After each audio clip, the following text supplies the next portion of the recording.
Friends, welcome into another edition of the Soccer Tejas Podcast. I'm Alex Parra. Thanks to all of you that join us, that follow us, that ask us questions, and that make us part of your lives. We really do appreciate it. A lot to talk about.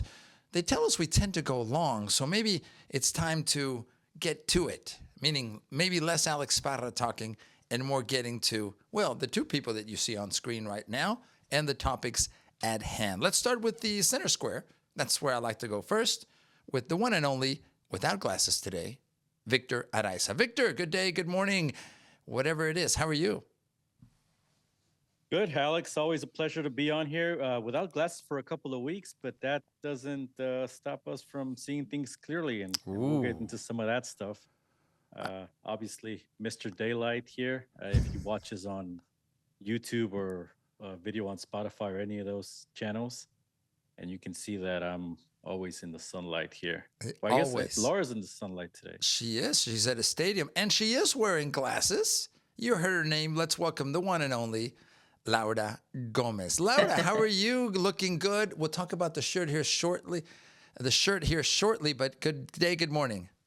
Good morning, good day, whatever it is in between. I'm happy to be here once again to talk about the beautiful game. The beautiful game. Tell us about the jersey, the shirt you're wearing today. Is it an homage to Halloween? It's like a Halloween one. It's like the Headless Horseman, but I bought it at Blackcroft at Salem, Massachusetts. That's why you like Boston so much. I'm finally I really do. This. I do. But I like the historic thing. I feel like, like the witch trials and things like that, it's kind of like a modern comparison to that they didn't want women to be independent. They would just scream out witch. So I don't know. It's a history. I like going to museums, and I learned a lot. I really liked it. Have you been to New Orleans where there's also spooky vibes? Yeah, I have. And the museums. Yeah, it's intense. But the Salem one, I think I connected to a lot of like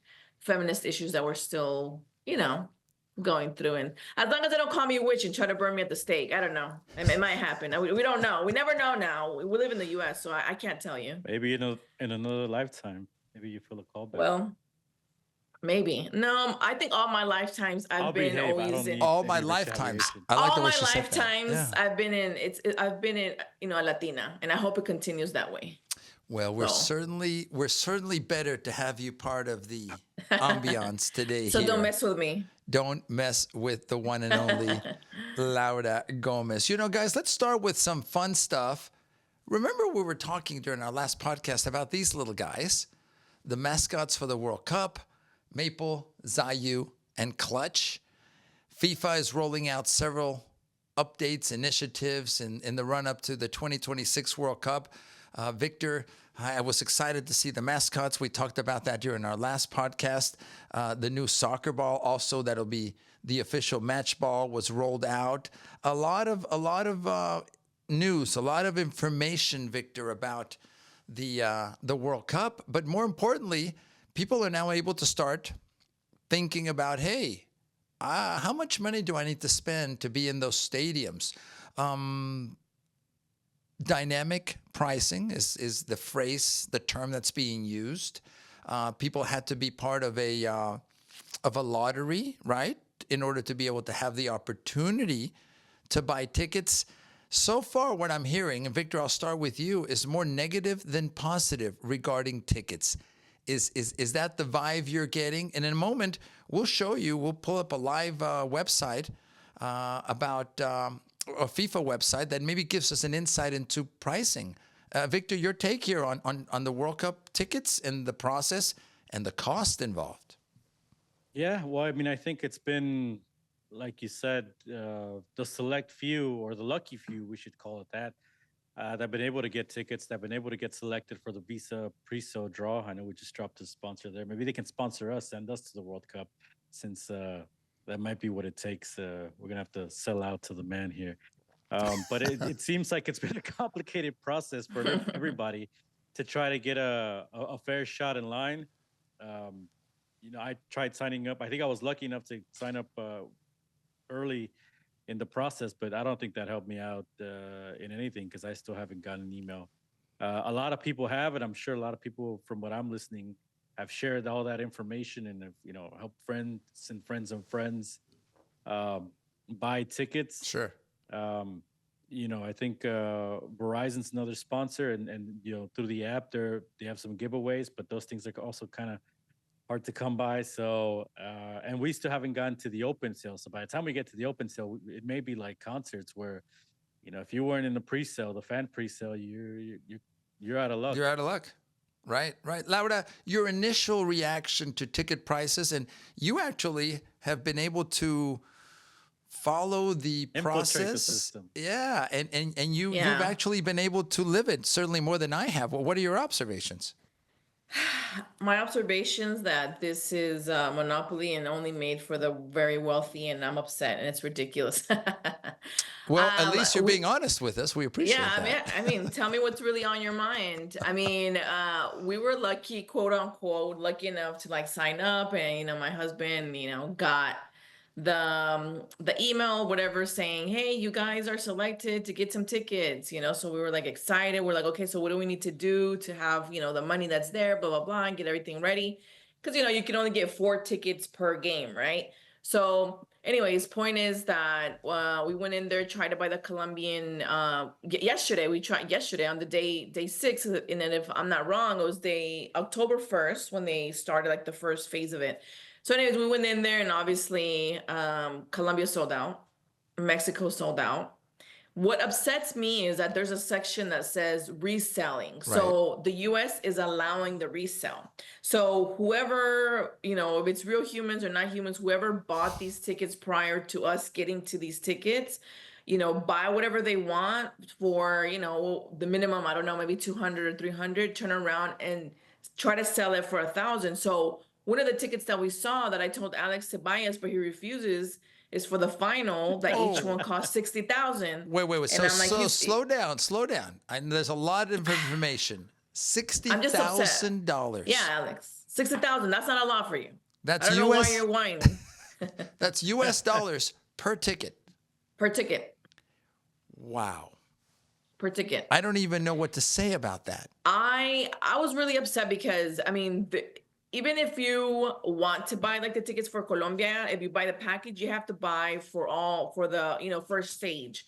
So you're being obligated to buy like the whole Colombian package, and even then it was sold out. So then I told my husband, I'm like, let's buy some Houston tickets just for the Houston Stadium.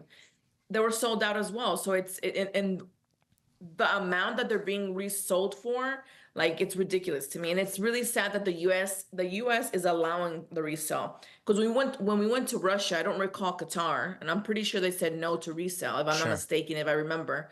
Russia said the same thing, that they were not going to allow resale. And here in the US, there's a freaking tab that says resell your tickets. So to me, it's Wow. kind of like, it's just really taking advantage of not really, really having people that really want to have that experience and not just, make their pockets be fuller. So I don't know. It's for me, it's sad that the game is being taken advantage of. So friends, here's what we have live as we record this podcast: the FIFA World Cup hospitality website. And Victor, you can guide me through some of this. This is not the dynamic pricing, as far as I know. These are more of the packages involved. But these are the Houston games. We're based out of Houston. Just to give you a sample, and the June 14th match, right? Once you add some hospitality. And I'm going to say the stuff they've invented, the pitch side lounge. By the way, these are looking cheaper now. Are they? Okay. And just Interesting. getting the tickets from FIFA. So, and I think that's probably a reason why they're going. Looks like they're going fast, because it certainly seems like the better value now. Because with this, you at least get some food, drinks, your Sure. own little area, right? Sure. So I Sure. So Victor, look, just apparently, so that's $3,300 per person.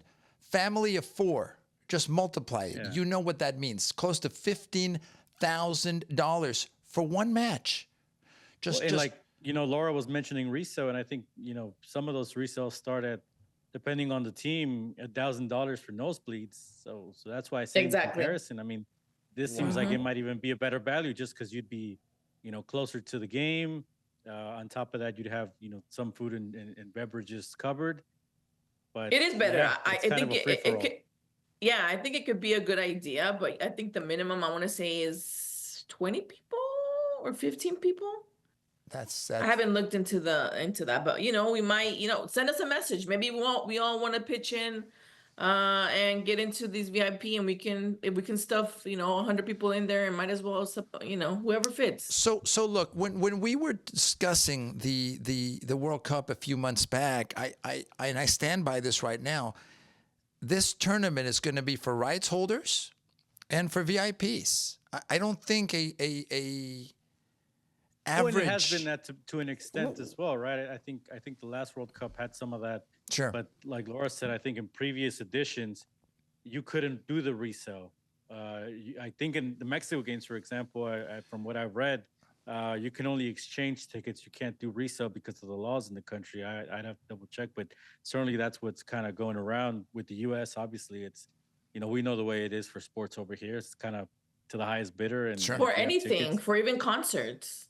yeah, and if you have tickets to resell, then somebody's going to buy them, and that's, there's supply and demand. So Supply and demand, and the demand may be there. So help me understand, Victor, Laura, friends. If these are set prices now, meaning someone takes a gamble, maybe that's the word, because we don't even know the draw yet. Correct? We don't know what teams are here. Correct? So none of that is. Yeah, you can follow your team through FIFA, but if you're just booking the match at NRG Stadium here in Houston, and we can go to any date you want, you don't know what you're getting, but you know that you've got to at least spend $2,000 to $3,000 per person per ticket. This is $5,000 per person per ticket. Again, a family of four spending $20,000 for one match. Whether you get the hot dogs and the popcorn free, that's still a lot of money. You're already in there. Who cares what you buy to eat? $50 for a hot dog. Who cares? You already paid more than $1,000 for a ticket. Is that seems excessive to me? I'm sorry. Yeah, I don't know how else is. to spin that. The common person, the average person, either has to make a huge sacrifice and get a couple of credit cards and then pay it off over the next couple of years. But Victor, you mentioned the word supply and demand. Are we going to flip this when we actually get to games? It's not an attractive matchup. We'll be able to buy tickets for $20, $40 to get in. Is that the? I think for some of them, right? So right? we have to wait till the last minute. well, December for sure, we'll know some of the matchups, and that'll certainly maybe bring down some prices. It may bring them, double, triple, 10 times. I don't know, depending That's on who gets which town. Obviously, some of the ones that are confirmed, like the Mexico, U.S., and Canada games, I think, we're already, had higher prices set from the beginning for the same reason. But yeah, I think the big one is that the demand is there, and there isn't that much supply. 70,000 tickets for NRG Stadium. I got to tell you something. There's people all across the world trying to come to this World Cup. So there's certainly plenty of people trying to buy in and go to these games. And you're right. Many people maybe from outside the United States. Laura and I were talking off air about this. It's not only the tickets at a pop of $5,000 each. Let's say $3,000. A family of four. $12,000 for one game. If you're going to come all that way, you're going to maybe go to two or three. Just on tickets, you start doing the math. You're at $35,000 to $40,000 for tickets. You include planes, you include hotels, meals, you include Ubers here and there, entertainment. You're talking about this a is the family. last vacation you ever take. That's right. Until next year, until next World Cup, rather. Yeah, well, it's going to be cheaper for sure. Look, I don't know who can afford to say, look, I love this so much that it's $100,000 for even the month. That's a lot of money. That's high-end vacationing. I'm almost shocked that it's headed in that direction because, Laura, as you stated, this is no longer the people's game. Well, I'm shocked in the sense. Living? Yeah. We're in the U.S. of A. Capitalism, capital. So Have you met FIFA? Yeah, exactly. Have you met the US? Well, this is a business first, business second, and business third. Laura, the common man and woman have been priced out. You know what? I say save your money. Save your money. Save your money and go to another World Cup that's going to be cheaper. Because I know, dang diggity dog, that we did not spend, $10,000 in the Russia World Cup, and we went to 3 games.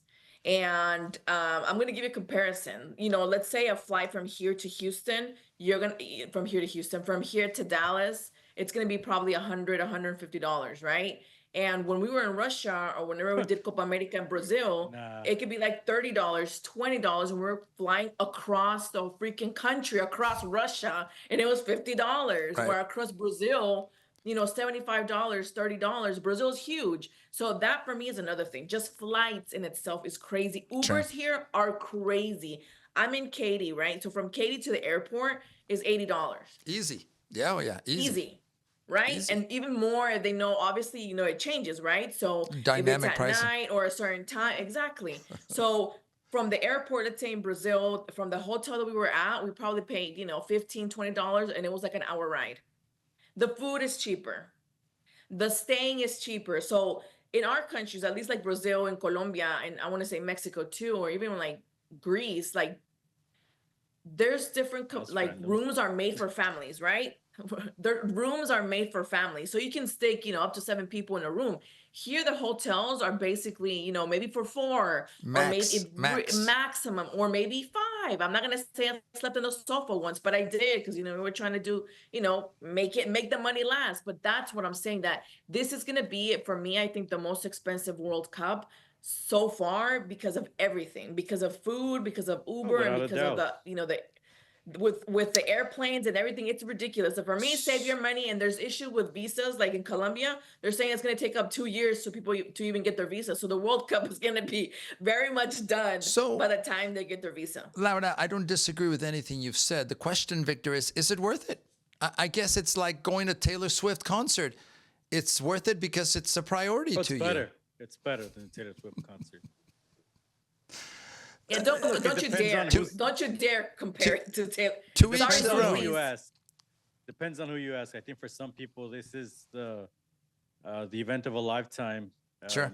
To follow your country, specifically if you're in one of these countries that, let's say, this is our first World Cup in years. I mean, it depends. It depends on who you ask, but I think for a lot of people, yeah, it is worth it. At the end of the day, as FIFA controls this system, controls the sponsorship, controls the rights, this is a huge money-making machine, Victor.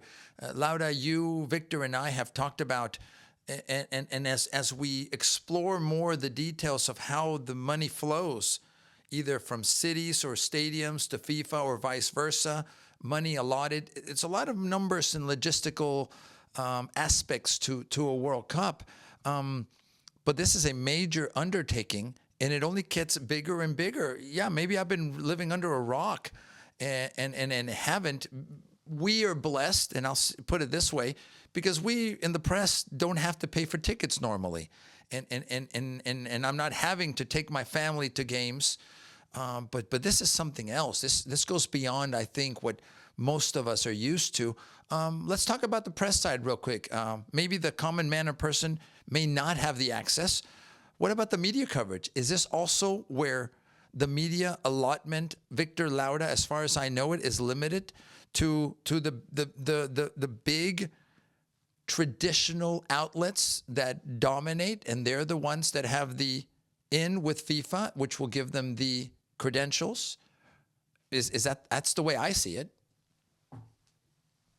Either one of you? I mean, no, I mean, I think that that's very much fair. I mean, we've seen it even with smaller events. Like the bigger outlets usually are the ones that are let in first for interviews, or have the better timing, or et cetera, et cetera. I have seen it get a little bit better with the the new year, where the new coming of, I guess, of like the influencer kind of thing. So they've done different things of trying to include like influencers and reporters or podcasters and different things like that. So they have become a little bit less strict than it was before.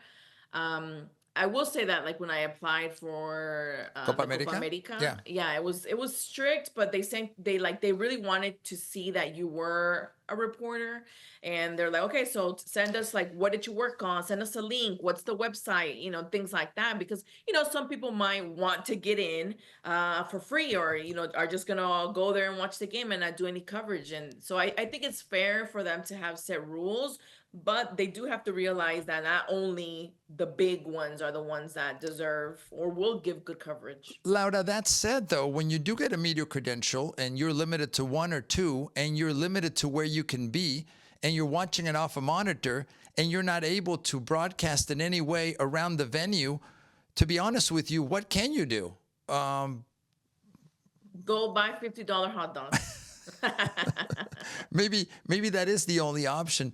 Victor, your take on the media side of this, which is an important piece. It's a real piece, certainly for some of us that want to cover the World Cup, but maybe we won't even have the opportunity. It's like buying tickets when we have 3,000, and I understand this. If you have 3,000 people trying to cover it, and the rights holders and your VIPs take 80% of the allotment, Right.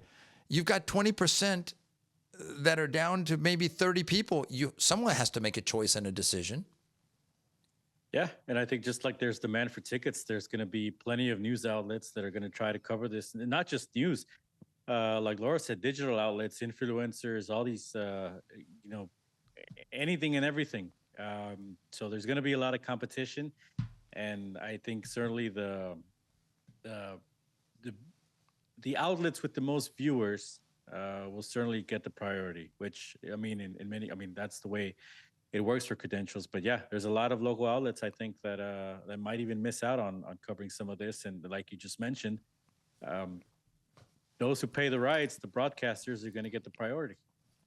And you know what? I don't blame them. Back to supply and demand. If somebody ponied up hundreds of millions of dollars or more to have the rights, that they've earned that. They're paying for the right to control that, and I perfectly see that. Victor, Laura, as we talk about what's next,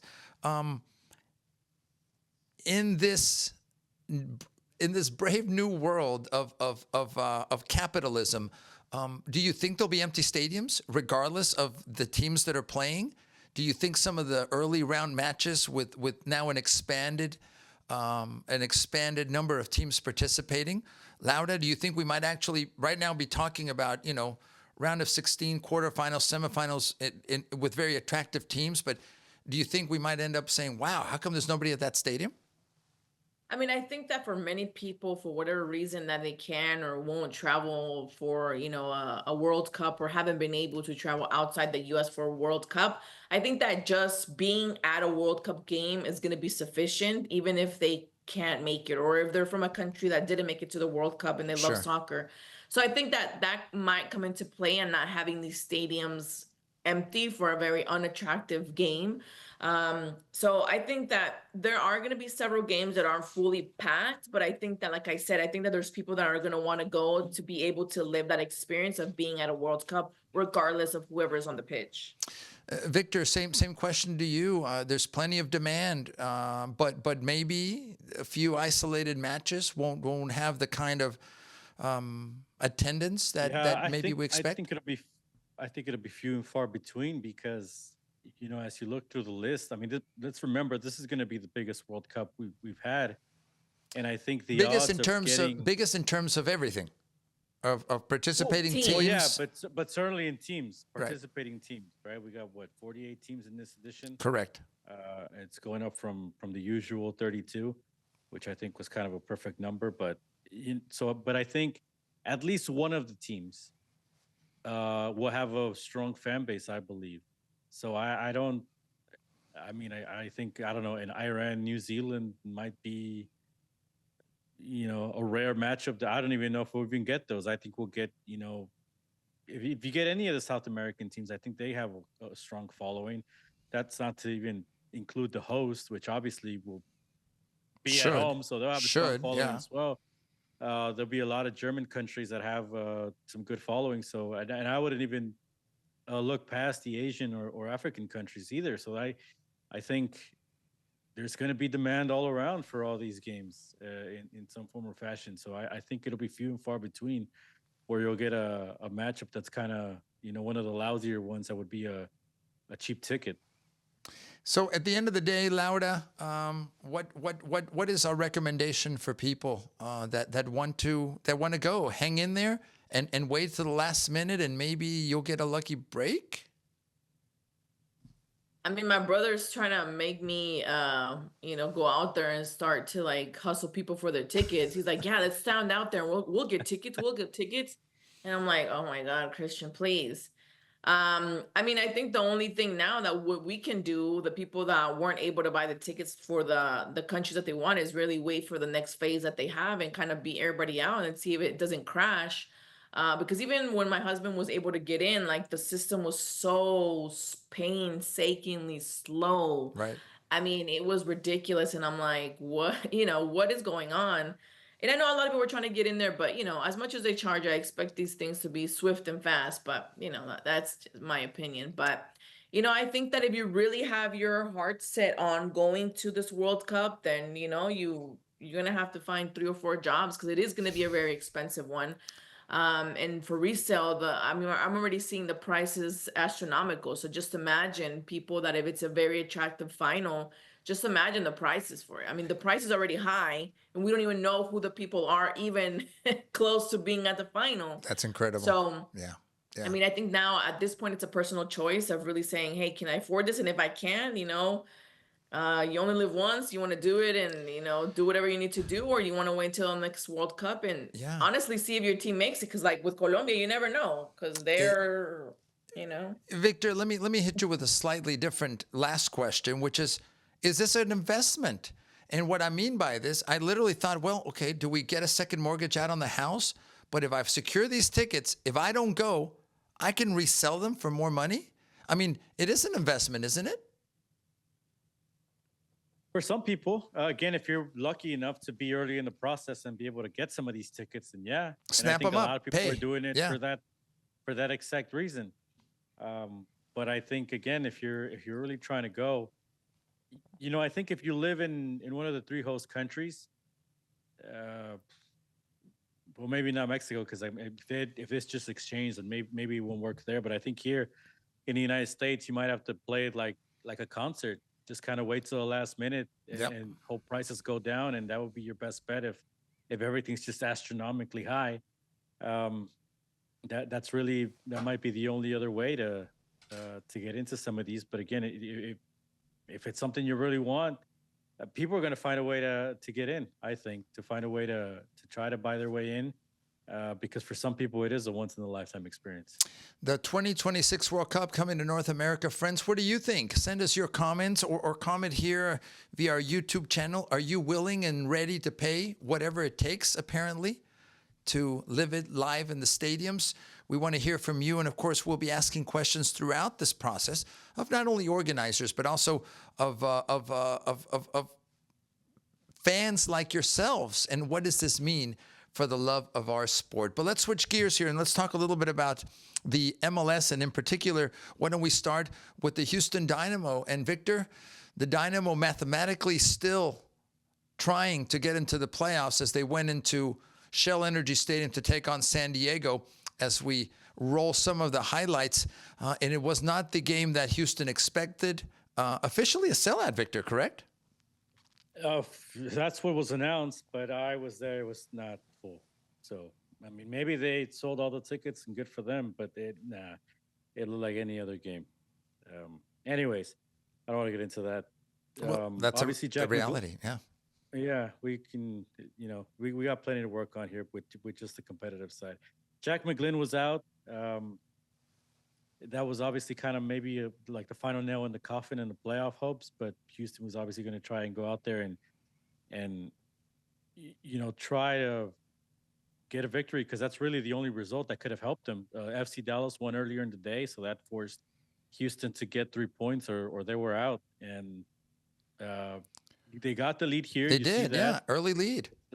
It's a San Diego team they beat earlier in the season at their place. Again, last game of the season, if you're kind of getting hyped about, and you can see some of the attendance there on the screen, so I mean, I'm not lying, you can almost read the Houston off the upper level. But again, you're trying to rally here and give it your last shot. You're in the lead.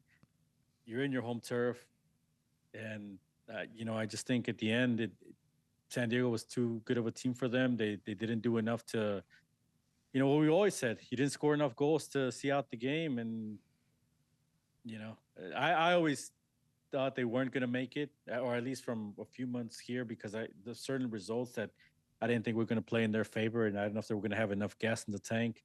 Um, and San Diego eventually just took ownership of the game, and that was it. Do you think, Victor, from your experience, that fans were disappointed? And what I'm reading, and I was not present at this match, was that, hey, we kind of expected this. I know that Ben Olsen spoke to the crowd after the game, thanking them for their support in the season, and we'll talk about maybe what's next for the team. But Victor, since you lived it, were fans truly disappointed, or was it more like, okay, we tried?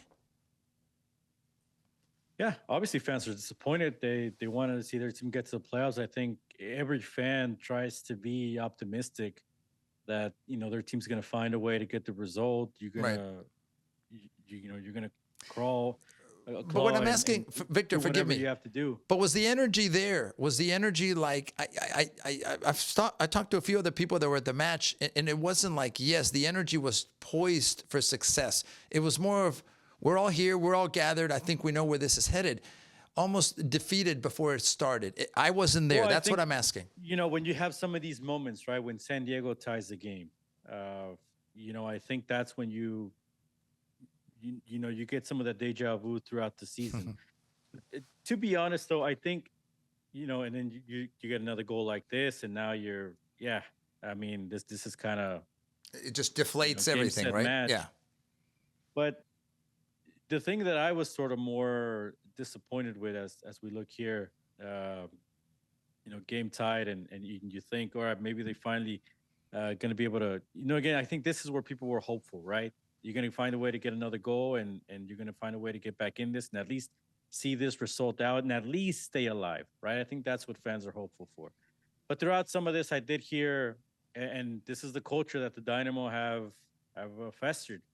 And we've talked about it here at the youth level, but this anti-ref culture, where it's the ref's fault, where you're starting chants, where and I'm paraphrasing here because I don't remember verbatim, but something about like, ref, you suck, right? Instead of rallying your team, you're complaining about the ref, and I think that's just that's the way things are here in Houston, and it's not going to change. Yeah, the penultimate game had nothing to do with a season and how it ended up this way, and it was a 4-2 final. Laura, your take on the season, if you will, and where the Dynamo go next. I mean, honestly, I think it's I don't know. At this point, it's like the repetitiveness of repetitiveness. Yeah, it is. Honestly. It is repetitive. We already know the problems. Yeah, I mean, from the beginning, I was very open and said the team's not going to make it to the playoffs. Like, I just knew right off the bat. Maybe there was an instance where they were winning some games, and I was like, oh, okay, well, maybe there's a little chance that they're going to make it. But and even if they did make it, I didn't think they were going to make it far enough in the playoffs to really make a real Dynamo fan say this season was worth it. I do want to say that a lot of the people on Twitter specifically were very, expressing and saying, look at these teams that are successful. Look at these teams that are having sellouts, or all the sellouts that Shell has been when a huge, star comes to Houston. So what does that mean? That Houston needs a star. And that's one of the things that I kind of heard echo throughout, with this last game. People kind of say, well, Houston deserves a real star. So, I mean, I don't know. I think that it's something that's kind of like, I don't know if it's like I don't want to say maldición in Spanish, or like a curse, but I think that Houston does deserve a superstar, and it's just hasn't really happened with any of the ownerships. And Victor, we'll talk about superstars in the future, but Ben Olsen, post game, was asked directly, hey, what about your future? He said, It's something that's out of my control. Someone at a different level will have to make those choices and decisions that he doesn't dwell on that much. How do you see what's next for the team? Obviously, one more match to finish out the season, no playoffs. This will be the first time that Ben Olsen's team hasn't been in the playoffs. Year number 3. Correct me if I got that wrong. Correct. So is this a time to rally around? Find maybe, as Laura pointed out, that superstar and let Ben guide the team for another couple of seasons. I think there's different layers to this, right? But the easiest one is, and I think I've mentioned this in previous episodes, I'll reiterate it. If this ownership group and the heads of this club believe in Ben Olsen, believe he's the guy, the coach, to take this team to success, and they got to support him with some better players. Agreed. I mean, it's that simple. They never replaced a player or even a leader like Hector Herrera. Alberto Carrasquilla maybe didn't fit as well into the system, at least for my opinion. But you didn't get a similar player in return, unless you want to, put Jack McGlynn in that category. Mikael was sold, and then you didn't, you got Antonio Carlos way later in the season. There wasn't an immediate replacement. Those kind of movements weren't really, the team wasn't prepared, or they weren't thought out. And again, without your transparency, we don't know the full motives behind some of these moves. But my opinion, I think, and I think I've said it before, and Laura will correct me if I'm wrong, and I'm sure she's heard it, and we've done podcasts before, and where she's heard me give this point. When Ben Olsen was brought to the Dynamo, for me, that was a sign that the ownership group wanted to do things with as little investment as possible.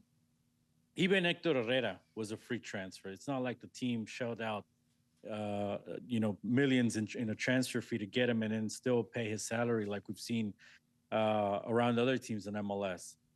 So there were signs, but I think I've given him the benefit of the doubt. I think, again, Laura will correct me. I've certainly, I think, held some punches these last couple of years just to see if they prove me wrong.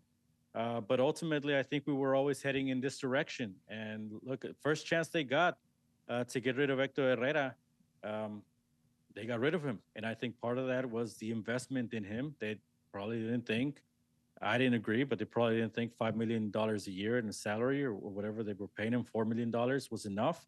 I thought it was worth every penny. And you can compare the difference to this year's team, to not having somebody like that on the field. That makes the team better, that drives players to get the better out of themselves. You can, the Amin Bassis, the Kovalchiks, Griffin Dorsey, different players that looked better with an Hector Herrera calling the shots, right? Certainly the style of play flowed better with a player like an Hector Herrera. I think even Jack McGlynn would have reached a different level with Hector Herrera here as his mentor. But look, people can think differently. They can say, well, maybe it's because of the incident, which I don't think it was. But the spitting incident? Yeah. Okay. Like I think we mentioned it. That's fine.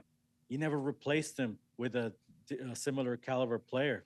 And I think, again, if they do that next year, then maybe that's the way back. But I don't see any signs this year that the ownership group shows signs of wanting to invest in this team. I think it's been sell. And again, I don't know if we're going to be able to get a star of that caliber. Because again, to begin with, we got one on a bargain deal with Hector Herrera on a free transfer. I don't see them paying millions of dollars to get a Raul Jimenez, for example, or somebody coming off the tail end of their career in Europe, in the same way that Son has gone to LAFC, or even Tomas Muller has gone to the Vancouver Whitecaps. Yeah. And again, these teams are dying. You see the attendance; it's not there.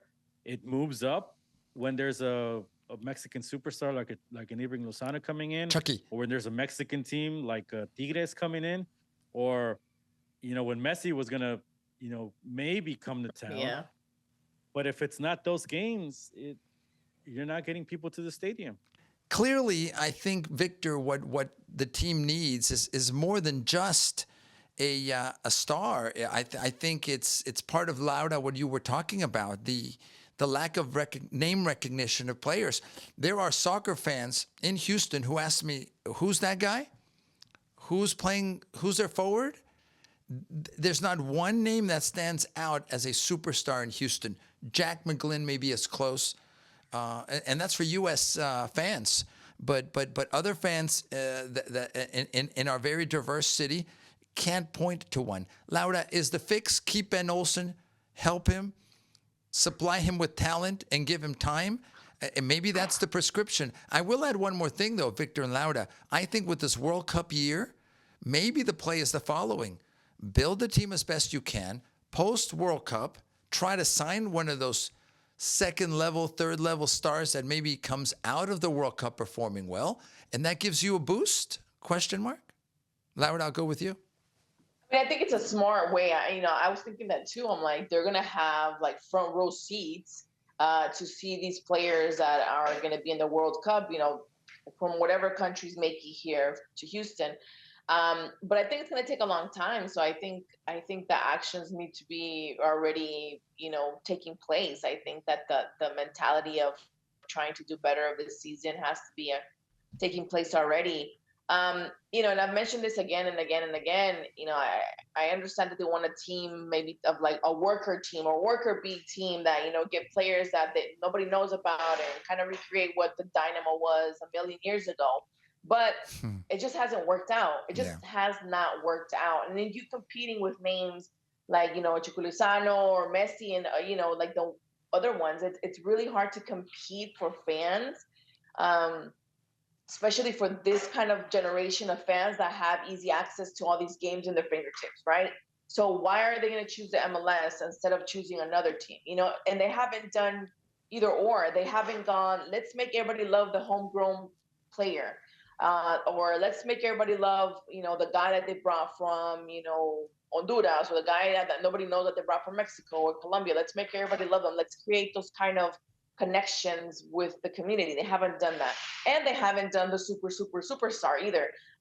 I'm not going to say Hector Herrera wasn't good, but to me, he was a superstar, but not a superstar compared to the other ones. And like what Victor said, it was basically free. So it's just a time of confusion to be a Dynamo fan because you keep seeing the same being done and the same results, and that concludes to insanity. Well, and Victor, I'll give you the last word on the Dynamo. What do you think is next? Is a shoe going to drop as far as personnel change, or will it be steady as she goes?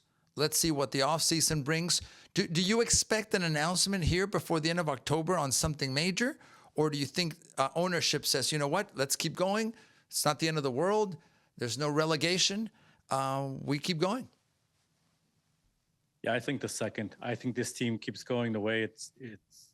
I don't see a personnel change. Who would leave? I don't think Pat Onstad's leaving. I don't think Ben Olsen's leaving. I don't think Asher Mendelson's leaving. I think the ownership group is going to back them because I think to an extent they've been doing what they've been asked to do. Try to make this team get to the playoffs on a smallest investment as possible. And I think, they're going to ride the coattails of the last 2 years. They're going to, I think we talked about this year. If they don't make the playoffs, well, it's going to be the off year.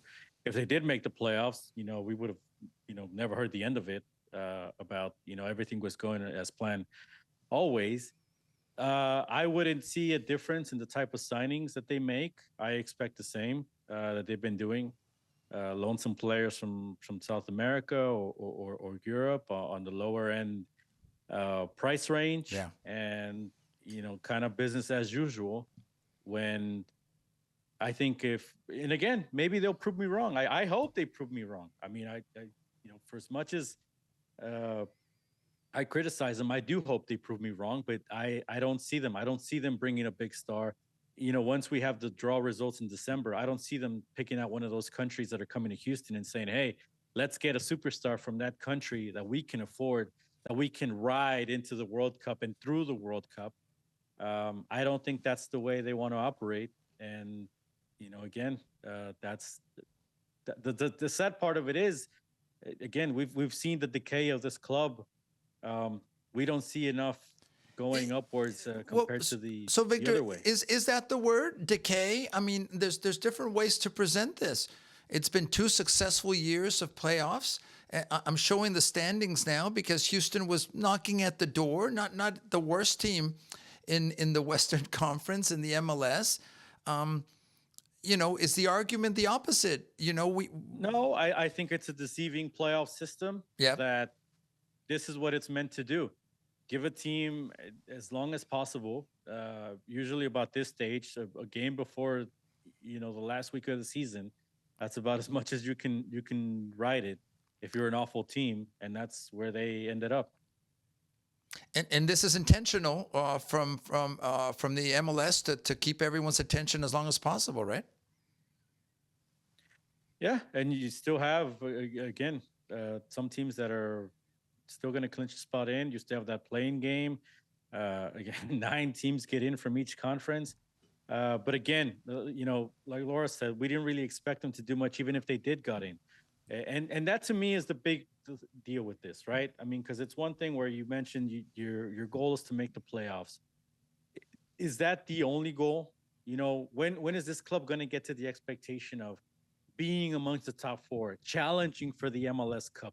Why don't fans demand that? Why are they just happy enough, if we can put it that, or just why do they allow to just be served? All right, just make the playoffs and that's it. And that's been the recipe for, again, the decay of this club for previous years that continues to sort of repeat itself here with the new ownership group. Again, maybe that's because we have some fans that have already closed the door on the team and said, you know what, I'm out. And the few that are left are going to support no matter what. But unless I see this ownership group do something different, do something to jumpstart this club and both clubs, because I throw in the Dash here in the same situation. Perfect transition. Yeah, I don't see it changing. Laura, I can tell you're at BBVA Stadium. That's now Shell Energy Stadium, by the way, right behind you, by the magic of our podcast. But that stadium, and we'll talk about the Dash here in a little bit, but that stadium will now have at least a 4th team that plays there. Remember, the Dynamo play there, the Dash play there, Texas Southern University plays their football games there. And now a UFL team, the Houston Gamblers, will be playing there. We've been talking about the stadium. Houston University started playing. That's correct. They have. Thank you for that. That's a segue in my mind, Laura, about the stadium, about how stadium traffic needs to now include another team. Your thoughts, Laura, on the additional tenant to Shell Energy Stadium? And does it make sense? I think for the league, for what we follow with the UFL, the Roughnecks will be gone. The Gamblers now taking over, is my understanding. We, the Deportes Nation, the official Spanish language partners of the Roughnecks, we'll see what happens in the future. I think that makes sense. I'll get your take on that, Victor, as well. But another tenant at Shell. Well, first of all, I'm upset with the name change because we can't even gamble in Texas. So that's already a mistake in my mind. Guys, we can't even gamble. And we have the gamblers. I mean, we gamble our lives in traffic here. That's the kind of gambles we have, and with my rights. But that's for another topic. I mean, another day. But I was driving. I was driving last time, right? Yeah, there you go. You see, I gambled my life to bring you guys the coverage for the Dash in Spanish. No, but I mean, I think it's fine as long as it doesn't interfere with the integrity of the field for the Dash. Who cares about the Dynamo? I'm worried about the Dash, about the integrity of the field for the women playing. I think it's good. I love that Houston has so many different professional sports, and I wish that people actually appreciate it and know how good they have it. and not be in a town that has nothing. So I'm all for it, and we'll see what happens with our coverage with them if we continue to do Spanish coverage. Victor, we'll get to the Dash quickly here, but your take on the UFL gamblers and what that means to the city, and in particular, how not only the gamblers but other UFL teams are basically sizing down. Yeah, downsizing. Yeah, I think it's good for the league. Go to more intimate settings. It's kind of what MLS wanted to do from the beginning. Yeah, they were playing in larger stadiums, and now they get to rent out some of these stadiums that they have. But I think that's part of it too. It's another revenue stream for the club to host more events. I mean, we know that's part of managing the stadium. But again, to the fan, if you're a Dynamo fan, what do you care? Who else uses your stadium? You care if what is it going to take for your team to get better. Yeah. If having another team in your stadium means that you're going to get more revenue, and that means your club can buy a better player, then I think you're all for it. But if it's just, like Laura said, if it's just ruining the field, and if it's just a detriment to your home field advantage, and really it adds nothing to your club, if this was Europe, for example, I think there'd be more of an uproar, right, from fans saying, hey, listen, there's too many events going on at the stadium. They're ruining the pitch, right? It's different takes. But I think certainly for the club, that's the reason why they're doing it, right? They want the money. I don't know if they necessarily need the money, but that seems to be at least the trend that they're adding. They have money to buy a superstar. They had Victor Araiza. And I think if they could have, for example, not bought Ezequiel Ponce and just used that money for Herrera's salary. So I think we've seen there's no lack of funds. It's just is a desire there to want to make that investment. Friends, what do you think about the Dynamo in this season, which results in no playoffs for the first time since Ben Olsen's been leading the team? So I'm sure you'll comment about that. Give us your take on what's next, what should happen next. And I've heard and read all kinds of opinions about what should be the next step for the Houston Dynamo. Let's switch gears, friends, and talk about the Houston Dash. We were at Shell Energy Stadium this past weekend when Houston Laura took on Orlando Pride, a team that came in with a couple of key players missing, but also a team that's among the best in the MLS. And initially, it was an exciting game back and forth, and there was hope there for a little while that Houston could take 3 points and get closer to the goal of, we've talked already about this word with the Dynamo, but the Dash are also looking for the playoffs.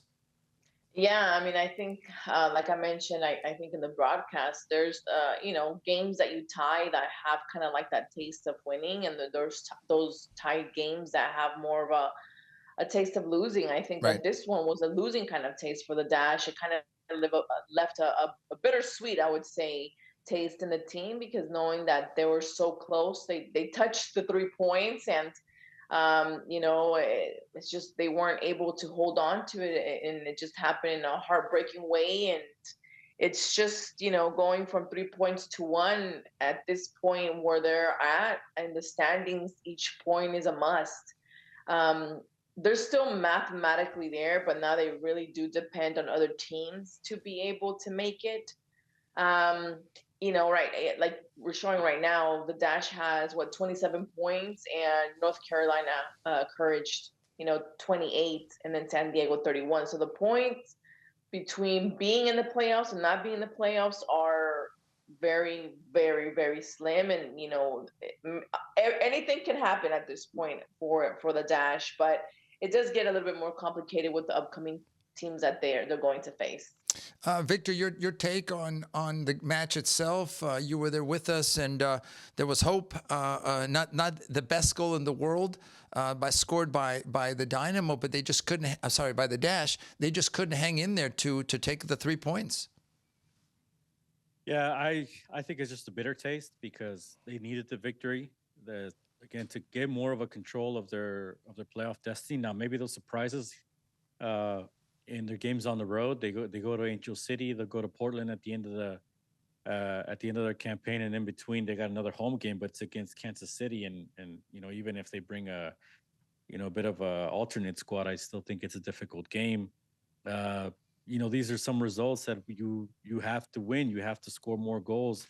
And we talked about it in the previous episode, that gap with some of these contenders, like, in Orlando, the Washington Spirit, it's too big of a gap for the Dash currently.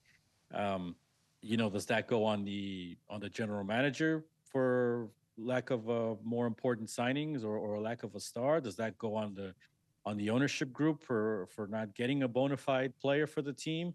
Uh, is it just does it go on the coaching staff for not getting this on track quick enough? I mean, it is a first time head coach, right? And I get that. Maybe um, there's that painful growth that comes with it. But again, what is the internal pressure as well? Was that internal pressure even there from the beginning?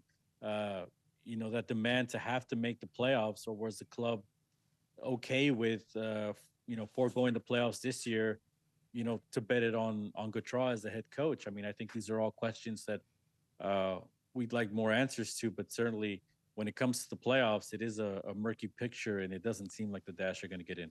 Um, I believe, Laura, that there's still optimism. And to be honest with you, if the season stopped today, I think it's an improvement to what happened in the past. So one general way of saying this is the Dash are headed in the right direction. I think if playoffs happen for the team, if they earn their way in, I think it's a successful season compared to last season. Will there ever be a championship team in Houston under the current circumstances? I think some things have to change. You're seeing other teams continuing, Laura, to bring in Orlando, to continue to bring in stars, spending a lot of money. And we saw the quality of players that Orlando has. Houston is making moves, certainly not at the level of spending of other NWSL teams. And maybe, Laura, where I'm going with this, it's consistent maybe with ownership and their approach to the Dynamo. They're going to spend, but they're not going to bring you a superstar. Is that fair? Laura, do you agree with me? Yeah, you threw a lot at me, and it just made me anxious. Everything you just said. But would I consider the season successful? They made it to the playoffs. I would say yes, just because the team has been in a different setting than to what the Dynamo has had and what they've been through. I would consider it successful, but I want to see more. And like you mentioned, I think that this team also deserves a player that, if not known as a star in the NWSL, in another league, or upcoming international player that has superstar potential. Oaje, the Mexican player from Liga MX that came from Tigres, I mean, she's a game changer. I mean, just seeing the speed, the control, and the knowledge that she has of the game is incredible. Imagine if we would have had her on our team and the Dash team. I mean, why not? The Dash has given a lot of players to the Tigres. Why only make it a one-way street? We can make it a two-way street. And seeing people in the stadium with the Tigres jersey on, with the Mexico jersey on, trying to get her attention, trying to get signatures, it just really shows. It comes to show that it is important in bringing new fans to the stadium and trying to make that connection with the community that Houston has. So I do think that they do have a good start of a team. I think that they do need to build on it, but to build a strong team that is championship worthy or potential of being great, there has to be a lot of investments really made. I think that those things need to be done rather quickly, because I don't want to see players like, Avi Patterson, that obviously has talent. She's in the international women's U.S. team. To go someplace else. Yeah. To go somewhere else, even have players like Jasmine Ryan as well, seeing those players that are getting their level up. They just need to be a little bit more consistent, but they are really, I would say that they're superstars in the making, if not considered a star by many already. So to me, my concern would be if the team just stays stagnant, that it has for many years, for that to continue, and then have these players that are good just leave, and then pull out a Diana Ordonez and say, I really wanted to do more and I wasn't able to do more. I'm leaving. And then, going back to, we have to rebuild. I'm over that. So I Sure. think that it's important really to see what happens with the team.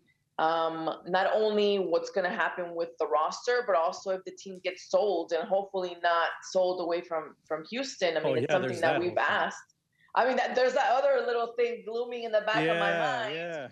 So, and it's really hard to tell by the moves that they've made, right? They brought the Italian, Right. they brought the Canadian, but then they got rid of Natalie Jacobs in the middle of the freaking, away games. It's just really confusing to really read the room, Olivieri, I who would could have say. been your local star. Exactly. So it's just confusing. I think it's fair to use the word uncertain and uncertainty as we go into the end of the 25 season for both teams. And then what will happen in 2026? There's a lot of excitement in Houston because of the World Cup. The local teams, I think there's uncertainty. What will be the next move? I'm very curious about the organization saying, you know what, we're in it to win it. Let's keep both teams here. Let's focus on bringing in more talent. Let's use the World Cup as a springboard for what's next, for excellence and success. That's one approach. The other way, Victor, we've discussed this. Maybe now is the time to start making moves in an opposite direction. For our sport and for Houston, Victor, I hope it's the latter, not the former, meaning I really hope there's a recommitment from ownership, a recommitment even from us, fans and followers, to say, you know what, Houston can stand out in the MLS, can stand out in the NWSL in a positive way and lead rather than follow. Is that fair? Couldn't have said it better. No, you couldn't. I know I'm very good at that. I'm just kidding. But what's next, Victor? I mean, I'm uncertain. I think it's No, a fair word. It's that they have to. I think that the ownership has to show a recommitment to the team. I think, again, in both cases, they have to. There has to be that commitment to the sporting side of things. And again, we'll still wait and see with the Dash to see how they end the year. But even if they do make the playoffs, it seems like it's going to be a close call there till the end. And I don't know that it's going to be a strong enough team to go all the way and go far in the playoffs. So, I think it's going to take a recommitment on the sporting side of things. There you go. So, friends, what do you think? What is on your mind when it comes to the future of these franchises? Speaking about what it's on our minds, let's wrap up the podcast with exactly that. What's on our mind as we close out the Soccer Tejas podcast? Laura Gomez, what are you thinking about?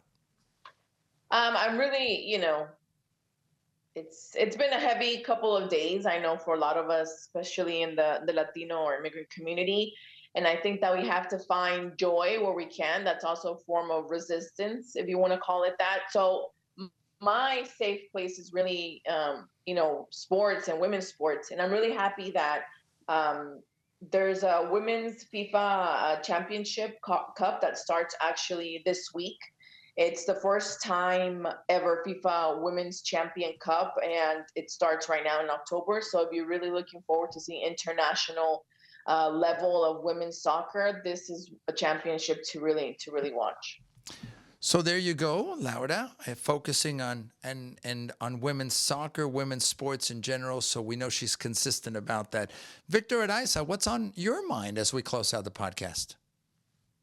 Yeah, again, I'll reiterate the under-20s.